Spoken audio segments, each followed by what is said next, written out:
ಎಲ್ಲರಿಗೂ ನನ್ನ ನಮಸ್ಕಾರ. ಗುರುಬ್ರಹ್ಮ ಗುರು ವಿಷ್ಣು ಗುರುದೇವೋ ಮಹೇಶ್ವರ ಗುರುರ್ ಸಾಕ್ಷಾತ್ ಪರಬ್ರಹ್ಮ ತಸ್ಮೈ ಶ್ರೀ ಗುರುವೇ ನಮಃ. ಸಾಯಿರಾಮ್. ಇವತ್ತಿನ ವಿಷಯನೂ ಸಹಿತ ಮದುವೆ ಸಂಬಂಧಪಟ್ಟಿದ್ದೇ ಇರ್ತದೆ. ತಂದೆ ತಾಯಲ್ಲಿ ಒಂದು ವಿಷಯ ಯಾವಾಗೂ ಒಂದು ಮನಸ್ಸಿನಲ್ಲಿ ಕಳವಳ ಇದ್ದೇ ಇರ್ತದೆ. ಮಕ್ಕಳಿಗೆ ಓದಿಸ್ತೀರಾ, ದೊಡ್ಡವ್ರು ಮಾಡ್ತೀರಾ, ಅದು ಮದುವೆ ಬಂದಾಗ ಮಾತ್ರ ಮದುವೆ ಆಗಲ್ಲ. ಮದುವೆಯಲ್ಲಿ ಸಮಸ್ಯೆ ಬರುತ್ತೆ, ಅಡೆತಡೆ ಬರುತ್ತೆ, ಕಿರಿಕಿರಿ ಬರುತ್ತೆ, ಇಲ್ಲ ಎಂಗೇಜ್ಮೆಂಟ್ ಮುರಿದೋಗುತ್ತೆ, ಇಲ್ಲ ಮದುವೆ ಆದ ನಂತರ ಕಿರಿಕಿರಿ ಟೆನ್ಷನ್ ಆಗೇ ಆಗುತ್ತೆ.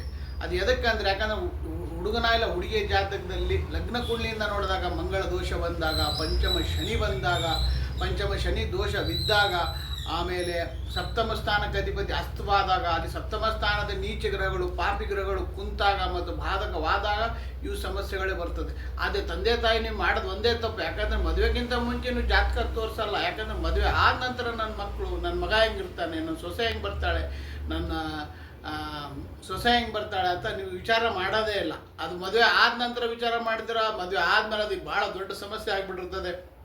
ದಯವಿಟ್ಟು ತಂದೆ ತಾಯಿಲಿ ಕೇಳ್ಕೊಳ್ಳೋದು ಒಂದೇ, ಮದುವೆ ನಂತರ ಜೀವನ ಹೆಂಗಿರುತ್ತೆ ನೀವು ಮುಂಚಿದಾಗ ಜಾತಕ ತೋರಿಸಿದಾಗ ಅದರಲ್ಲಿ ಎಲ್ಲ ಆ ಹುಡುಗನ ಜಾತಕದಲ್ಲಿ ಎಲ್ಲದೂ ವಿಷಯ ಬರ್ತದೆ. ಮದುವೆ ಮುಂಚೆ ತೋರಿಸಿದ್ರೆ ಮಾತ್ರ ಅದಕ್ಕೆ ಸೊಲ್ಯೂಷನು ಸಹಿತ ನಾವು ಕೊಡ್ತೇವೆ. ನೀವು ಇಂಟ್ರೆಸ್ಟೆಡ್ ಇದ್ದರೆ ಮಾತ್ರ ಈ ನಂಬರು, ನನ್ನ ಅಡ್ರೆಸ್ ನಾನು ಕೊಟ್ಟಿರ್ತೀನಿ, ಬಂದು ಭೇಟಿನೂ ಆಗ್ಬೋದು, ನನ್ನ ಫೋನಲ್ಲಿ ಬಂದು ಕಾಂಟ್ಯಾಕ್ಟು ಮಾಡೋದು. ಓಕೆ, ಸಾಯಿರಾಮ್.